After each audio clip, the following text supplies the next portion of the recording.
Capítulo 3. La percepción inocente. 1. Expiación sin sacrificio. Hay otro punto que debe quedar perfectamente claro antes de que pueda desaparecer cualquier residuo de temor que aún esté asociado con los milagros. La crucifixión no estableció la expiación, fue la resurrección la que lo hizo. Son muchos los cristianos sinceros que no han entendido esto correctamente. Nadie que esté libre de la creencia en la escasez podría cometer tal equivocación. Si se examina la crucifixión desde un punto de vista invertido, parece como si Dios hubiese permitido e incluso fomentado el que uno de sus hijos sufriese por ser bueno. Esta desafortunada interpretación, que surgió como resultado de la proyección, ha llevado a muchas personas a vivir sumamente atemorizadas de Dios. Tales conceptos antirreligiosos se infiltran en muchas religiones. El auténtico cristiano, sin embargo, debería hacer una pausa y preguntarse: ¿cómo iba a ser posible esto?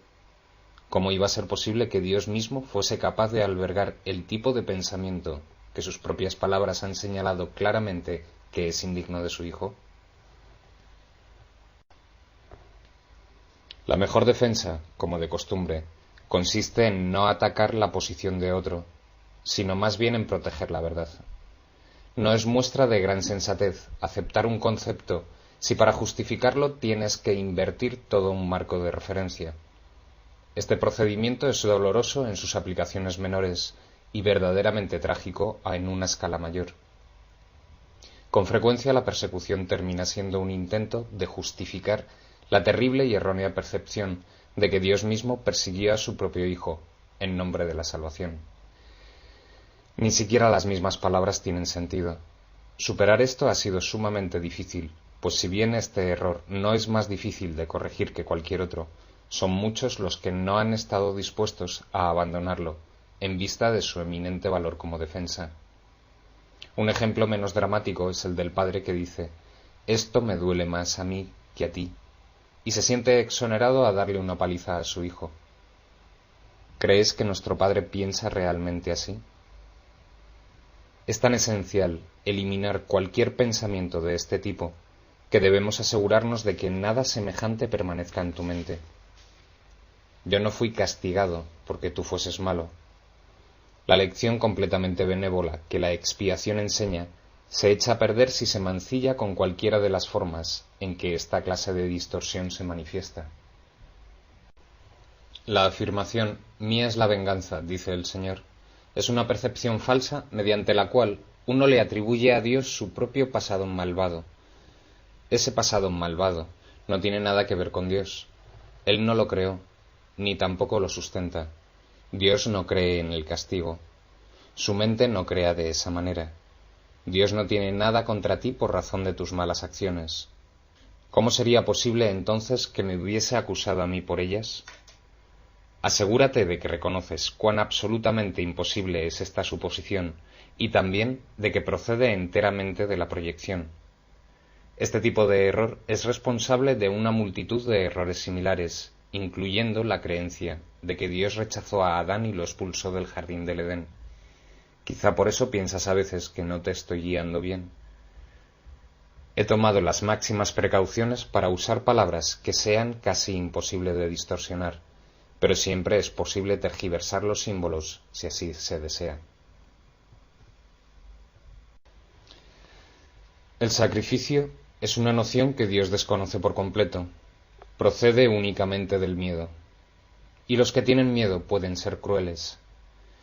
Cualquier forma de sacrificio es una violación de mi exhortación, de que debes ser misericordioso al igual como nuestro Padre en el cielo lo es. A muchos cristianos les ha resultado difícil darse cuenta de que esto les atañe a ellos. Los buenos maestros nunca aterrorizan a sus estudiantes. Aterrorizar es atacar, y como resultado de ello se produce un rechazo de lo que el maestro ofrece, mallográndose así el aprendizaje. Se me ha llamado correctamente el Cordero de Dios que quita los pecados del mundo, mas quienes representan al Cordero manchado de sangre no entienden el significado del símbolo. Si se entiende correctamente, es un símbolo muy simple que habla de mi inocencia. El león y el cordero tendidos el uno junto al otro simbolizan que la fuerza y la inocencia no están en conflicto, sino que viven naturalmente en paz. Bienaventurados los puros de corazón, porque ellos verán a Dios. Es otra forma de decir lo mismo. Una mente pura conoce la verdad, y en eso radica su fuerza. No confunde la destrucción con la inocencia, porque asocia la inocencia con la fuerza, y no con la debilidad. La inocencia es incapaz de sacrificar nada, porque la mente inocente dispone de todo y sólo se esfuerza por proteger su plenitud. No puede proyectar, tan solo puede honrar a otras mentes, porque honrar a otros es el saludo natural de los verdaderamente amados hacia los que son como ellos. El Cordero quita los pecados del mundo, en el sentido de que el estado de inocencia o gracia es uno en el que el significado de la expiación es perfectamente obvio. La expiación carece por completo de ambigüedad. Es perfectamente inequívoca porque existe en la luz. Únicamente los intentos de ocultarla en las tinieblas han hecho que sea inaccesible para aquellos que eligen no ver. La expiación de por sí sólo irradia verdad. Es por lo tanto el epítome de la mansedumbre y derrama únicamente bendiciones. No podría hacer eso si procediese de cualquier otra fuente que no fuese la perfecta inocencia. La inocencia es sabiduría, porque no tiene conciencia del mal y el mal no existe. No obstante, es perfectamente consciente de todo lo que es verdad. La resurrección demostró que nada puede destruir a la verdad. El bien puede resistir cualquier clase de mal, al igual que la luz disipa cualquier clase de oscuridad. La expiación es, por lo tanto, la lección perfecta. Es la demostración concluyente de que todas las demás lecciones que enseñé son ciertas. Si puedes aceptar esta generalización ahora, no tendrás necesidad de aprender muchas otras lecciones de menor importancia. Basta con que creas esto para que te liberes de todos tus errores. La inocencia de Dios es el verdadero estado mental de su Hijo. En ese estado tu mente conoce a Dios, pues Dios no es algo simbólico. Dios es un hecho. Cuando conoces a su Hijo tal como es, te das cuenta de que la expiación, y no el sacrificio, es la única ofrenda apropiada para el altar de Dios, en el que sólo la perfección tiene cabida. El entendimiento de los inocentes es la verdad. Por eso es por lo que sus altares son verdaderamente radiantes. 2. Los milagros y la percepción verdadera. He afirmado que los conceptos básicos a los que este curso hace referencia no admiten grados. Algunos conceptos fundamentales no pueden entenderse en función de sus opuestos. Es imposible concebir la luz y la oscuridad, o todo y nada, como posibilidades compatibles. Estos conceptos son o completamente verdaderos o completamente falsos. Es esencial que te des cuenta de que tu pensamiento seguirá siendo errático hasta que te comprometas firmemente con la luz o con la oscuridad. No obstante, un compromiso firme con la oscuridad o con la nada es imposible. No hay nadie que haya vivido que no haya experimentado alguna luz o alguna cosa. Nadie es capaz, pues, de negar completamente la verdad, aunque piense que puede. La inocencia no es un atributo parcial. No es real hasta que es total. Los que son parcialmente inocentes a veces tienden a actuar neciamente. Su inocencia no pasa a ser sabiduría hasta que no se convierte en un punto de vista de aplicación universal.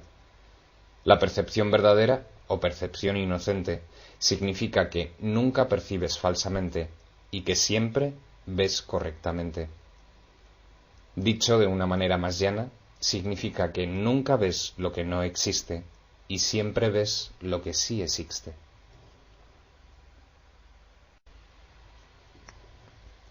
Cuando no tienes confianza en lo que alguien va a hacer, estás dando testimonio de tu creencia de que esa persona no está en su mente recta, Difícilmente puede ser ese un marco de referencia basado en el milagro.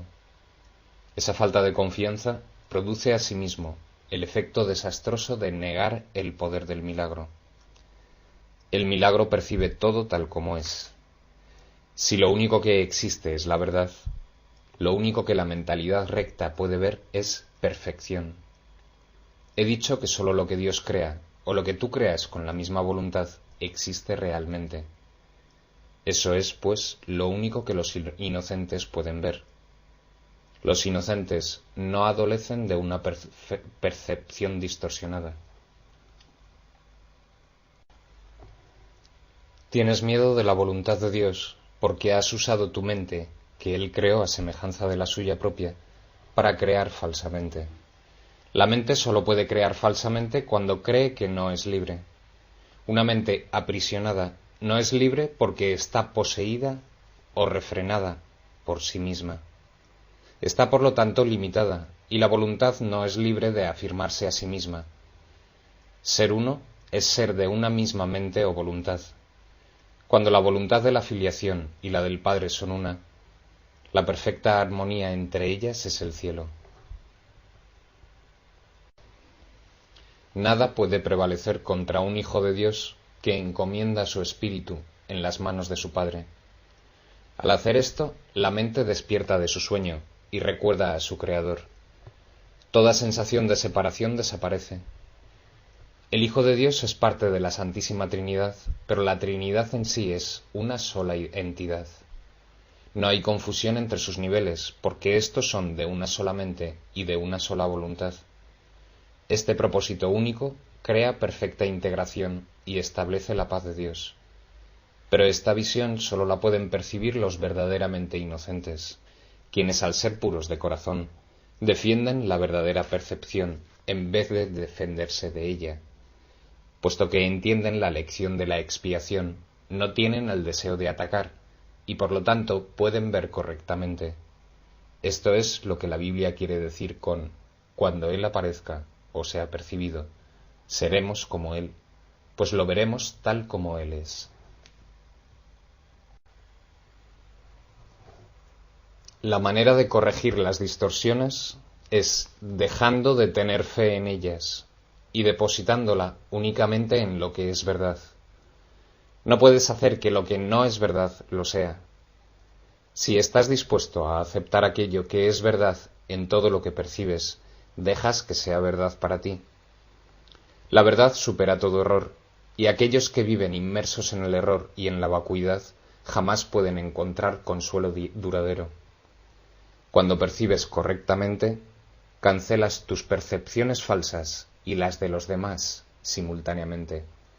Puesto que los ves tal como son, les ofreces tu aceptación de su verdad para que ellos puedan aceptarla en sí mismos. Esta es la curación que el milagro produce. 3. Percepción y conocimiento. Hemos estado haciendo hincapié en la percepción y apenas hemos hablado del conocimiento. Esto ha sido así, porque la percepción tiene que ser corregida antes de que puedas llegar a saber nada. Saber es tener certeza. La incertidumbre significa que no sabes. El conocimiento es poder porque goza de certeza, y la certeza es fuerza. La percepción es temporal. Al ser un atributo de la creencia en el espacio y en el tiempo, es susceptible de producir miedo o amor. Las percepciones falsas producen miedo, y las verdaderas fomentan el amor, mas ninguna de ellas brinda certeza, porque toda percepción está sujeta a cambios. Por eso es por lo que la percepción no es conocimiento. La verdadera percepción es la base del conocimiento, pero gozar de conocimiento es la afirmación de la verdad, y esto se encuentra allende de cualquier percepción. Todas tus dificultades proceden del hecho de que no te reconoces a ti mismo, ni reconoces a tu hermano, ni reconoces a Dios. Reconocer significa conocer de nuevo, implicando que antes gozabas de conocimiento. puedes ver de muchas maneras debido a que la percepción entraña interpretación, y eso quiere decir que no es íntegra ni consistente. El milagro, al ser una manera de percibir, no es conocimiento. Es la respuesta correcta a una pregunta, mas cuando sabes, no preguntas. El primer paso en el proceso de deshacer lo ilusorio es cuestionarlo. El milagro, la respuesta correcta, lo corrige. Dado que las percepciones cambian, su dependencia del tiempo es obvia. La forma en que percibes en cualquier momento dado determina tu comportamiento, y las acciones solo pueden ocurrir en el tiempo. El conocimiento es intemporal, porque la certeza es algo incuestionable. Cuando dejas de hacer preguntas, es que ya has alcanzado el conocimiento. La mente que cuestiona se percibe a sí misma en el tiempo y por lo tanto busca respuestas para el futuro. La mente no receptiva, por el contrario, cree que el futuro va a ser igual que el presente. Eso da lugar a un estado de aparente estabilidad que es normalmente un intento de contrarrestar el miedo subyacente de que el futuro va a ser peor que el presente. Este miedo coarta enteramente la tendencia a cuestionar. La verdadera visión es la percepción natural de la visión espiritual, pero es todavía una corrección en vez de un hecho. La visión espiritual es simbólica y por lo tanto no es un instrumento de conocimiento. Es, no obstante, un medio de percepción correcta, lo cual la sitúa dentro del propio ámbito del milagro. Una visión de Dios sería un milagro más que una revelación. El hecho en sí de que la percepción esté involucrada demuestra que la experiencia no pertenece a la esfera del conocimiento. De ahí que las visiones, por muy santas que sean, son efímeras. La Biblia te exhorta a que te conozcas a ti mismo, o lo que es lo mismo, a que tengas certeza. La certeza es siempre algo propio de Dios. Cuando amas a alguien, lo has percibido tal como es, y esto te permite conocerlo. Hasta que primero no lo percibas tal como es, no lo podrás conocer. Mientras sigas cuestionando lo que Él es, estarás implicando claramente que no conoces a Dios. La certeza no requiere acción. Cuando dices que estás actuando basándote en tu conocimiento, estás confundiendo el conocimiento con la percepción. El conocimiento provee la fuerza para el pensamiento creativo, no para la acción recta. La percepción, el milagro y la acción están estrechamente vinculados. El conocimiento es el resultado de la revelación y genera solo pensamiento. La percepción, aun en su forma más espiritualizada, incluye al cuerpo. El conocimiento procede del altar interno y es intemporal porque goza de certeza. No es lo mismo percibir la verdad que conocerla.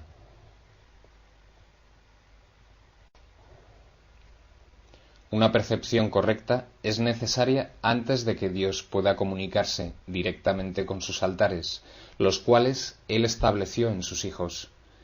En dichos altares es donde Él puede comunicar su certeza, y su conocimiento inevitablemente brindará paz. Dios no es un extraño para sus hijos, ni sus hijos son extraños entre sí. El conocimiento precedió tanto a la percepción como al tiempo, y finalmente los reemplazará. Este es el verdadero significado de el alfa y la omega, el principio y el fin, y de antes de que Abraham naciese era yo. La percepción puede y debe ser estabilizada, pero el conocimiento ya es estable. Teme a Dios y observa sus mandamientos, pasa a ser, conoce a Dios y acepta su certeza.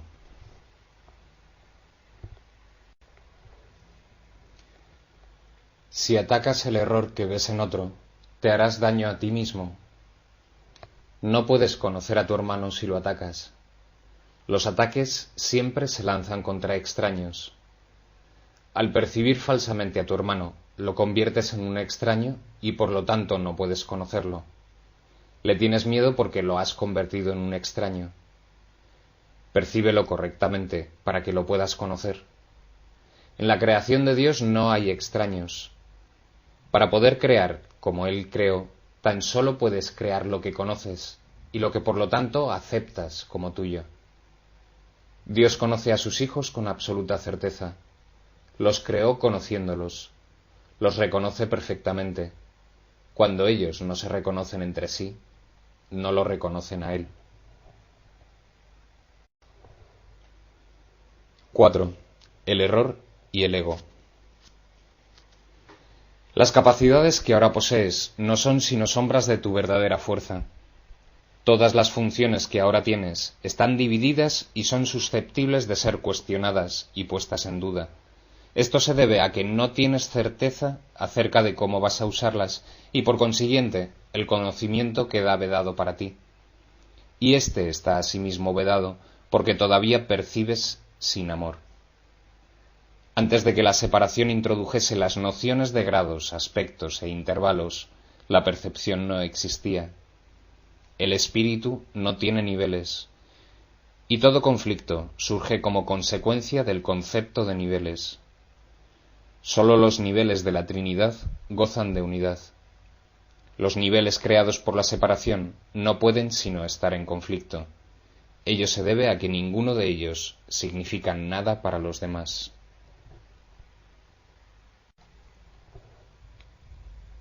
La conciencia, el nivel de la percepción, fue la primera división que se introdujo en la mente después de la separación, convirtiendo a la mente de esta manera en un instrumento perceptor en vez de en un instrumento creador. La conciencia ha sido correctamente identificada como perteneciente al ámbito del ego. El ego es un intento erróneo de la mente de percibirte tal como deseas ser, en vez de como realmente eres. Sin embargo, solo te puedes conocer a ti mismo como realmente eres, ya que de eso es de lo único que puedes estar seguro. Todo lo demás es cuestionable. El ego es el aspecto inquisitivo del ser que surgió después de la separación, el cual fue fabricado en vez de creado. Es capaz de hacer preguntas, pero no de percibir respuestas significativas, ya que éstas entrañan conocimiento y no se pueden percibir. La mente está por consiguiente confusa porque sólo la mentalidad uno está exenta de confusión. Una mente separada o dividida no puede sino estar confundida. Tiene necesariamente que sentirse incierta acerca de lo que es, y no puede sino estar en conflicto, puesto que está en desacuerdo consigo misma. Esto hace que sus aspectos sean extraños entre sí, y esa es la esencia de la condición propensa al miedo, en la que el ataque siempre tiene cabida. Tal como te percibes, tienes todas las razones del mundo para sentirte atemorizado. De ahí que no te puedas liberar del miedo hasta que no te des cuenta, no sólo de que no te creaste a ti mismo, sino de que tampoco habrías podido hacerlo. Nunca podrás hacer que tus percepciones falsas sean verdaderas, y tu creación no se ve afectada en modo alguno por tu error. Por eso es por lo que en última instancia tienes que optar por subsanar la separación.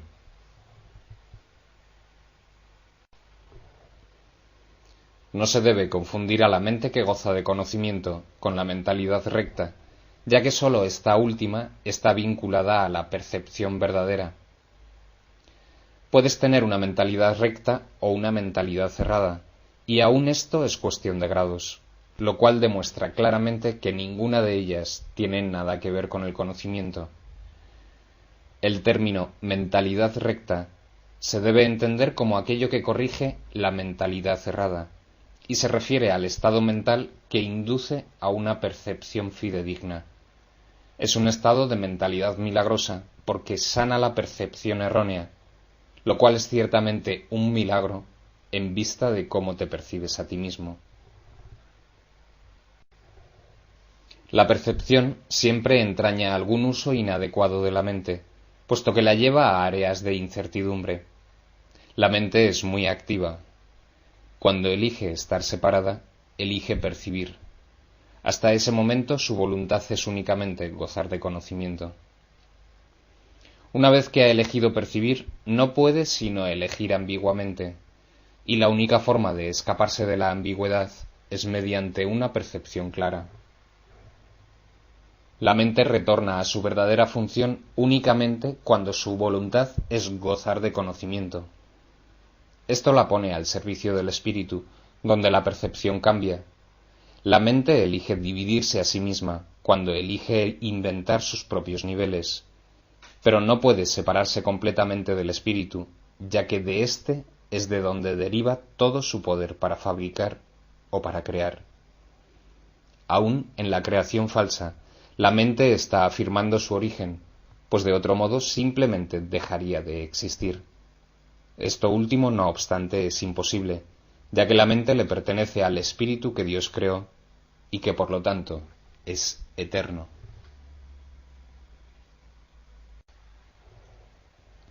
La capacidad de percibir hizo que el cuerpo fuese posible, ya que tienes que percibir algo y percibirlo con algo.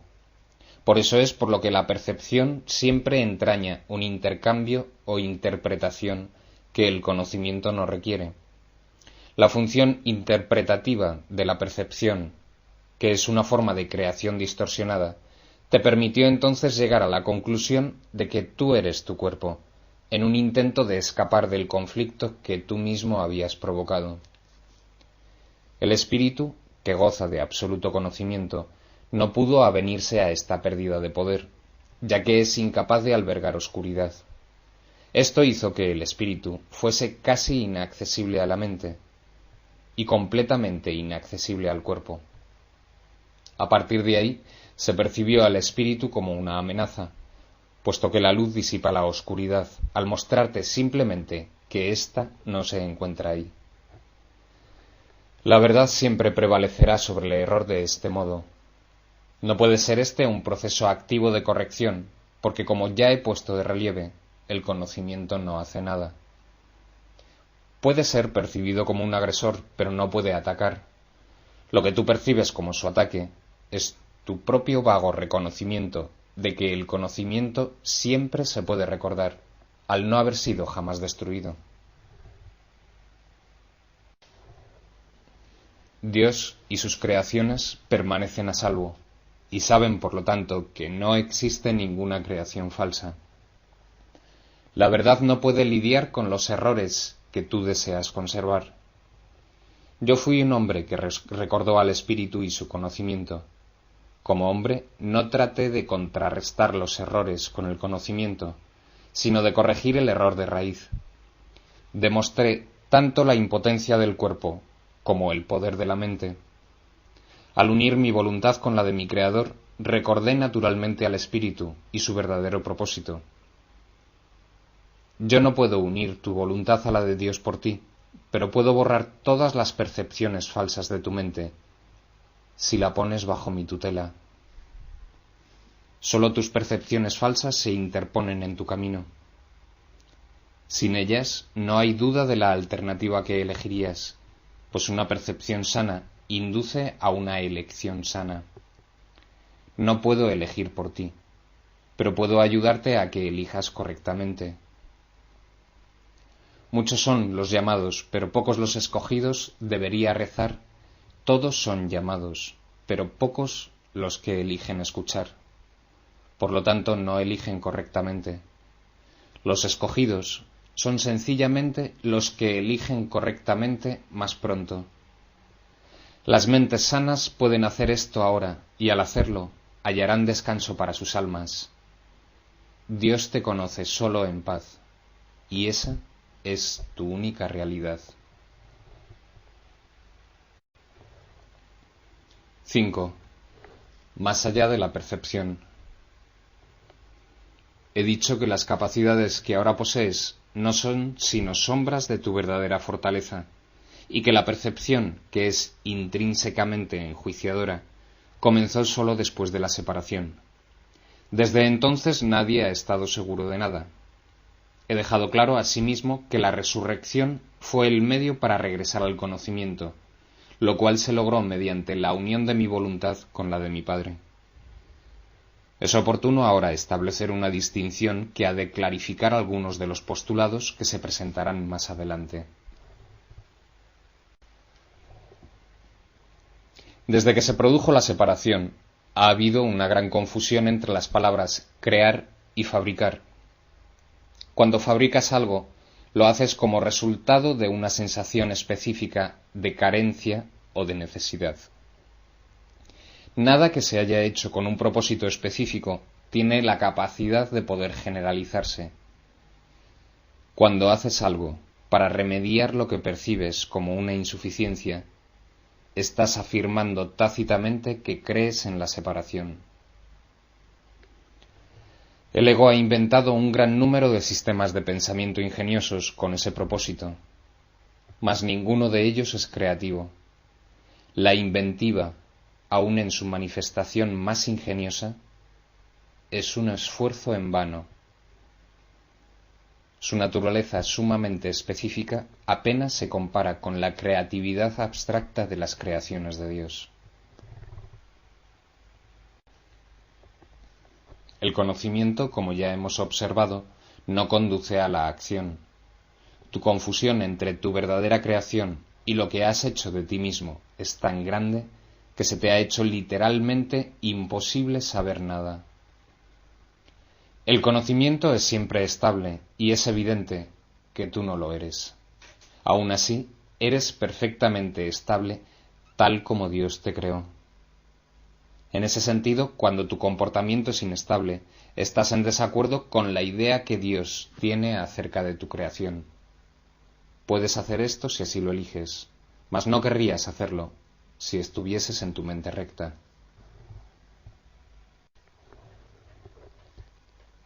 La pregunta fundamental que continuamente te haces no puedes propiamente dirigírtela a ti mismo.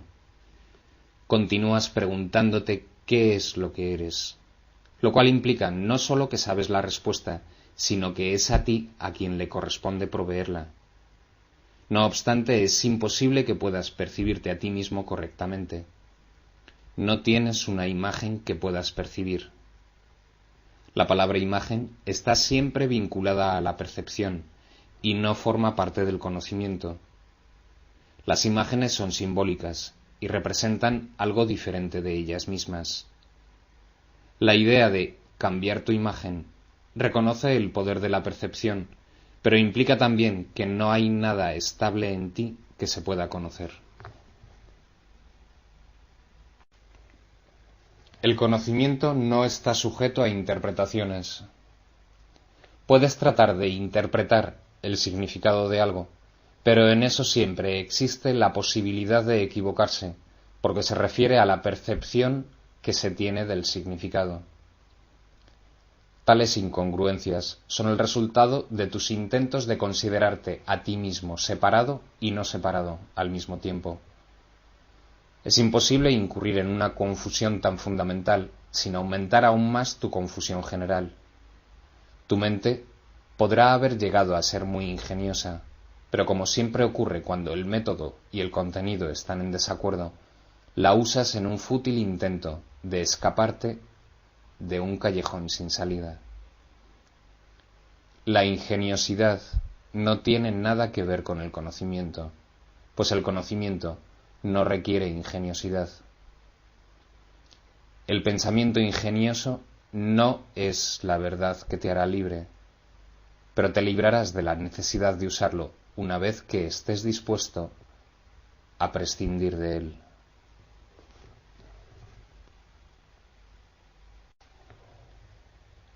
La oración es una forma de pedir algo. Es el vehículo de los milagros. Mas la única oración que tiene sentido es la del perdón, porque los que han sido perdonados lo tienen todo. Una vez que se ha aceptado el perdón, la oración en su sentido usual deja de tener sentido. La oración del perdón no es más que una petición para que puedas reconocer lo que ya posees. Cuando elegiste la percepción en vez del conocimiento, te colocaste en una posición en la que sólo percibiendo milagrosamente podías parecerte a tu Padre. Has perdido el conocimiento de que tú mismo eres un milagro de Dios. La creación es tu fuente, y es también la única función que verdaderamente tienes. La afirmación Dios creó al hombre a imagen y semejanza propia necesita ser reinterpretada. Imagen puede entenderse como pensamiento y semejanza como de una calidad semejante. Dios efectivamente creó al espíritu en su propio pensamiento y de una calidad semejante a la suya propia. No hay nada más. La percepción, por otra parte, no puede tener lugar sin la creencia en más y en menos. La percepción entraña selectividad a todo nivel. Es un proceso continuo de aceptación y rechazo, de organización y reorganización, de sustitución y cambio. Evaluar es un aspecto esencial de la percepción, ya que para poder seleccionar es necesario juzgar. ¿Qué le ocurre a la percepción en ausencia de juicios o de nada que no sea perfecta igualdad? Percibir se vuelve imposible. La verdad solo se puede conocer. Toda ella es igualmente verdadera y conocer cualquier parte de ella es conocerla en su totalidad. Únicamente la percepción entraña una conciencia parcial. El conocimiento trasciende las leyes que gobiernan la percepción porque un conocimiento parcial es imposible. El conocimiento es uno y no tiene partes separadas. Tú, que eres realmente uno con él, solo necesitas conocerte a ti mismo para que tu conocimiento sea total. Conocer el milagro de Dios es conocerlo a Él.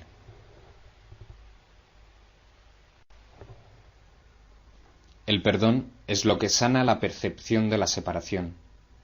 Es necesario que percibas correctamente a tu hermano, debido a que las mentes han elegido considerarse a sí mismas como entidades separadas. El espíritu tiene absoluto conocimiento de Dios. En eso radica su poder milagroso. El hecho de que cada uno de nosotros disponga de ese poder en su totalidad es una condición enteramente ajena al pensar del mundo. El mundo cree que si alguien lo tiene todo, no queda nada para los demás. Mas los milagros de Dios son tan totales como sus pensamientos, porque son sus pensamientos.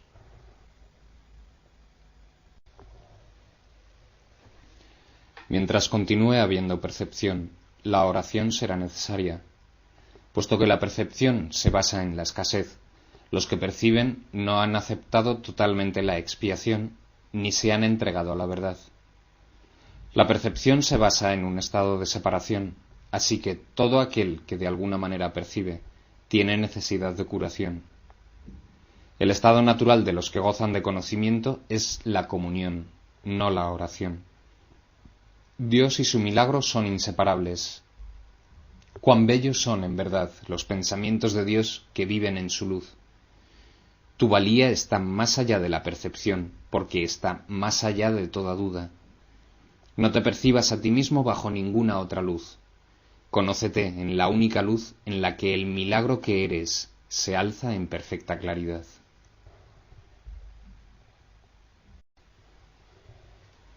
၆. Los juicios y el problema de la autoridad.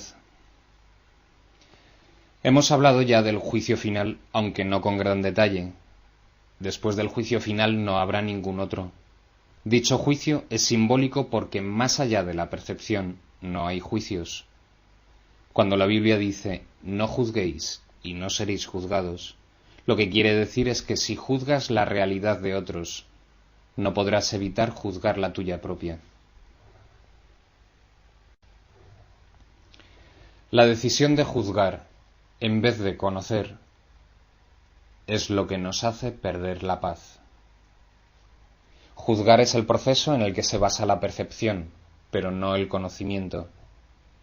He hecho referencia a esto anteriormente al hablar de la naturaleza selectiva de la percepción, y he señalado que la evaluación es obviamente su requisito previo. Los juicios siempre entrañan rechazo. Nunca ponen de relieve solamente los aspectos positivos de lo que juzgan, ya sea en ti o en otros. Lo que se ha percibido y se ha rechazado, o lo que se ha juzgado y se ha determinado que es imperfecto, permanece en tu mente porque ha sido percibido. Una de las ilusiones de las que adoleces es la creencia de que los juicios que emites no tienen ningún efecto. Esto no puede ser verdad, a menos que también creas que aquello contra lo que has juzgado no existe. Obviamente no crees esto, pues de lo contrario no lo habrías juzgado.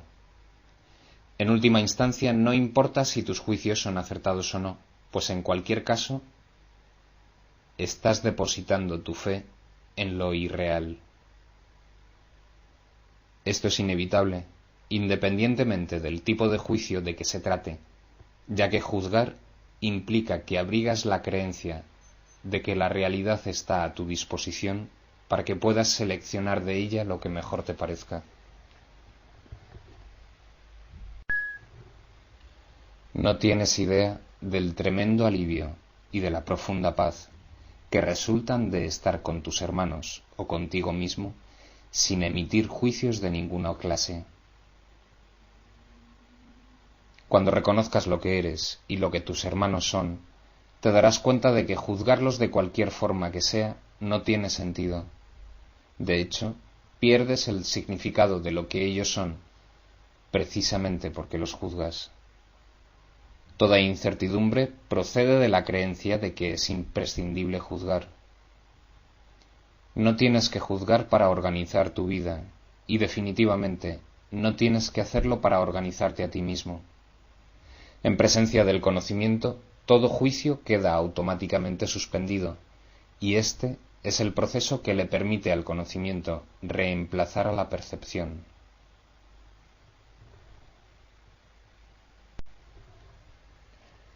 Tienes miedo de todo aquello que has percibido y te has negado a aceptar. Crees que por haberte negado a aceptarlo, has perdido el control sobre ello. Por eso es por lo que ves en pesadillas, o disfrazado bajo apariencias agradables, en lo que parecen ser tus sueños más felices. Nada que te hayas negado a aceptar puede ser llevado a la conciencia. De por sí no es peligroso, pero tú has hecho que a ti te parezca que lo es. Cuando te sientes cansado, es porque te has juzgado a ti mismo como capaz de estar cansado. Cuando te ríes de alguien, es porque has juzgado a esa persona como alguien que no vale nada. Cuando te ríes de ti mismo, no puedes por menos que reírte de los demás, aunque solo sea porque no puedes tolerar la idea de ser menos que ellos. Todo esto hace que te sientas cansado, ya que es algo básicamente descorazonador. No eres realmente capaz de estar cansado, pero eres muy capaz de agotarte a ti mismo.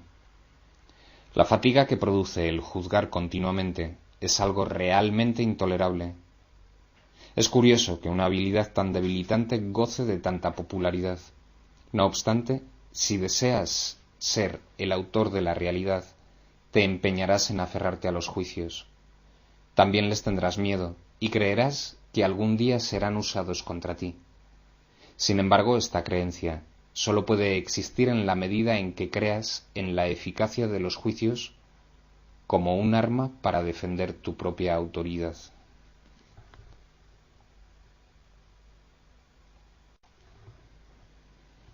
Dios ofrece únicamente misericordia. Tus palabras deben reflejar solo misericordia, porque eso es lo que has recibido y eso es lo que deberías dar. La justicia es un expediente temporal o un intento de enseñarte el significado de la misericordia. Es juzgadora únicamente porque tú eres capaz de cometer injusticias. He hablado de distintos síntomas, y a ese nivel la variedad de los mismos es casi infinita. Todos ellos tienen, no obstante, una sola causa: el problema de la autoridad. Esta es la raíz de todo mal. Cada síntoma que el ego inventa es una contradicción debido a que la mente está dividida entre el ego y el Espíritu Santo. de tal modo que cualquier cosa que el ego haga es parcial y contradictoria. Esta posición insostenible es el resultado del problema de la autoridad, que al aceptar como premisa el único pensamiento inconcebible, sólo puede producir ideas que a su vez son inconcebibles.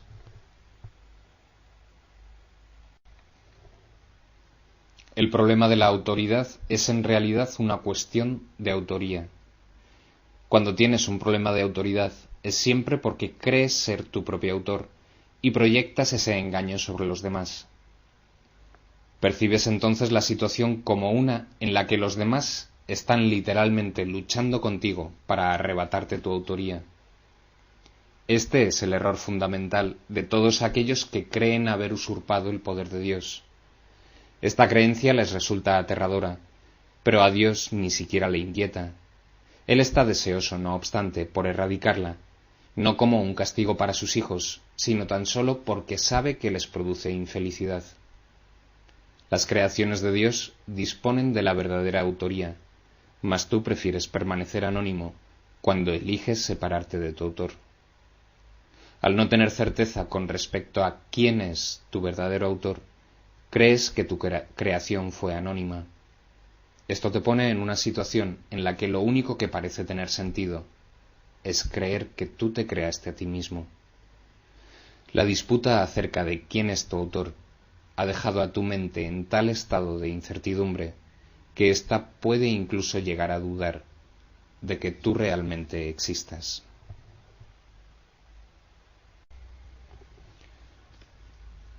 Solo los que abandonan todo deseo de rechazar pueden saber que es imposible que ellos puedan ser rechazados. No has usurpado el poder de Dios, pero lo has perdido. Afortunadamente, perder algo no significa que haya desaparecido. Significa simplemente que no recuerdas dónde está. Su existencia no depende de que puedas identificarlo o incluso localizarlo. Es posible contemplar la realidad sin juzgar y simplemente saber que está ahí.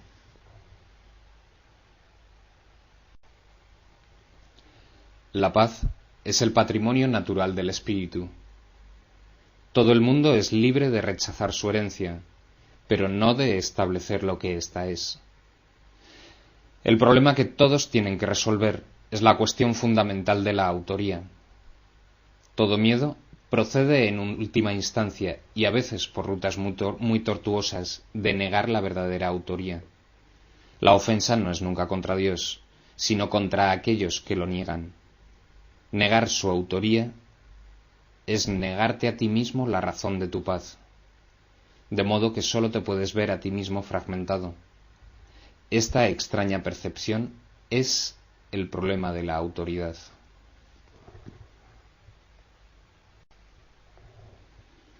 No hay nadie que de una manera u otra no se sienta aprisionado. Si ese es el resultado de su libre albedrío, tiene por ende que considerar que su voluntad no es libre, o de lo contrario, el razonamiento circular de esta premisa sería evidente. El libre albedrío no puede sino conducir a la libertad. Los juicios siempre aprisionan, ya que fragmentan la realidad con las inestables balanzas del deseo. Los deseos no son hechos. Desear implica que ejercer la voluntad no es suficiente. Sin embargo, nadie que esté en su mente recta podría creer que lo que desea es tan real como lo que su voluntad dispone. En vez de busca primero el reino de los cielos, di que tu voluntad sea antes que nada alcanzar el reino de los cielos. Y habrás dicho, sé lo que soy y acepto mi herencia.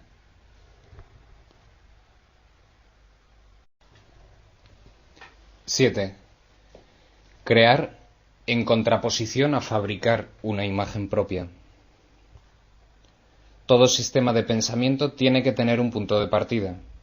Empieza ya sea creando o fabricando, diferencia esta a la que ya hemos hecho referencia. La semejanza entre ambas cosas reside en el poder que tienen como cimientos, su diferencia en lo que descansa sobre ellas.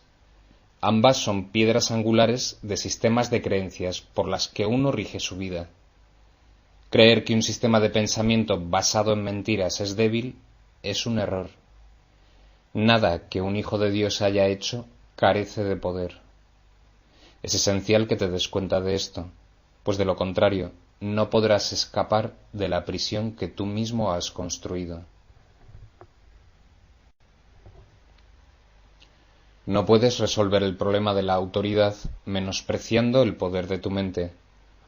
Hacer esto es engañarte a ti mismo, y ello te hará daño porque realmente comprendes el poder de la mente. Comprendes también que no puedes debilitarla, de la misma manera en que tampoco puedes debilitar a Dios. El diablo es un concepto aterrador porque parece ser sumamente poderoso y sumamente dinámico. Se le percibe como una fuerza que lucha contra Dios por la posesión de sus creaciones. El diablo engaña con mentiras y erige reinos en los que todo está en directa oposición a Dios. Sin embargo, atrae a los hombres en vez de repelerlos, y éstos están dispuestos a venderle sus almas a cambio de regalos sin ningún valor. Esto no tiene ningún sentido.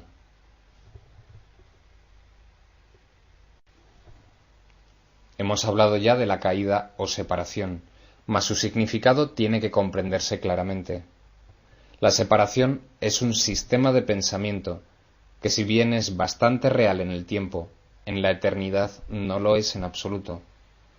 Para el creyente, todas sus creencias son ciertas.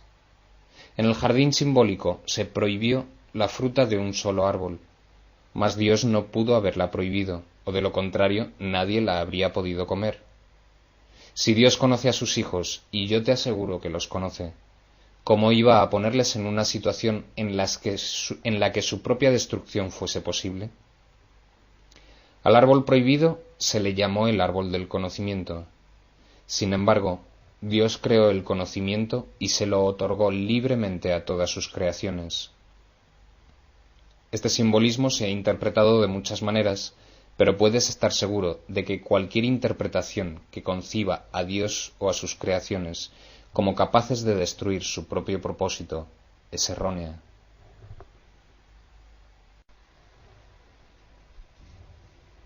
Comer de la fruta del árbol del conocimiento es una expresión que simboliza la usurpación de la capacidad de autocrearse. Solamente en este sentido no son Dios y sus creaciones co-creadores. La creencia de que lo son está implícita en el autoconcepto, o sea, la tendencia del ser a forjar una imagen de sí mismo. Las imágenes solo se pueden percibir, no conocer. El conocimiento no puede engañar, pero la percepción sí. Puedes percibirte como tu propio creador, pero lo que a lo sumo puedes hacer es creerlo. No puedes hacer que sea verdad. Y como dije anteriormente, cuando por fin percibas correctamente, no podrás sino alegrarte de que así sea. Hasta entonces, empero, la creencia de que sí puedes es la piedra angular de tu sistema de pensamiento, y utilizas todas tus defensas para atacar las ideas que podrían ponerla al descubierto. Todavía crees que eres una imagen que tú mismo fabricaste. Tu mente está en desacuerdo con el Espíritu Santo en este punto, y no hay posibilidad de resolver esto mientras te empeñes en creer lo que es literalmente inconcebible. Esa es la razón de que no puedas crear y de que tengas miedo de todo lo que fabricas. La mente puede hacer que la creencia en la separación sea muy real y aterradora, y esta creencia es lo que es el diablo. Es una idea poderosa, dinámica y destructiva que está en clara oposición a Dios debido a que literalmente niega su paternidad. Examina tu vida y observa lo que el diablo ha hecho. Pero date cuenta de que eso que ha hecho se desvanecerá completamente a la luz de la verdad, ya que su cimiento es una mentira. El hecho de que Dios te haya creado constituye el único cimiento que no puede ser debilitado, ya que la luz se encuentra en él. Tu punto de partida es la verdad, y tienes que retornar a tu origen. Mucho se ha visto desde entonces, pero en realidad no ha ocurrido nada. Tu ser no ha dejado de estar en paz, a pesar de que tu mente está en conflicto. Todavía no has retornado lo suficiente, y de ahí que tengas tanto miedo. A medida que te acercas a tu origen, experimentas el miedo a la destrucción de tu sistema de pensamiento, como si se tratase del miedo a la muerte. Pero la muerte no existe. Lo que existe es la creencia en la muerte. La rama que no da frutos será cortada y se secará. Alégrate de que sea así. La luz brillará desde la verdadera fuente de la vida, y tu forma de pensar quedará corregida. No puede ser de otra manera. Tú que tienes miedo de la salvación, estás eligiendo la muerte. Vida y muerte, luz y oscuridad, conocimiento y percepción son conceptos irreconciliables. Creer que se pueden reconciliar es creer que Dios y su Hijo no pueden reconciliarse. Solo la unicidad del conocimiento está libre de conflicto. Tu reino no es de este mundo porque te fue dado desde más allá de él. La idea de un problema de autoridad tiene sentido únicamente en este mundo. Al mundo no se le abandona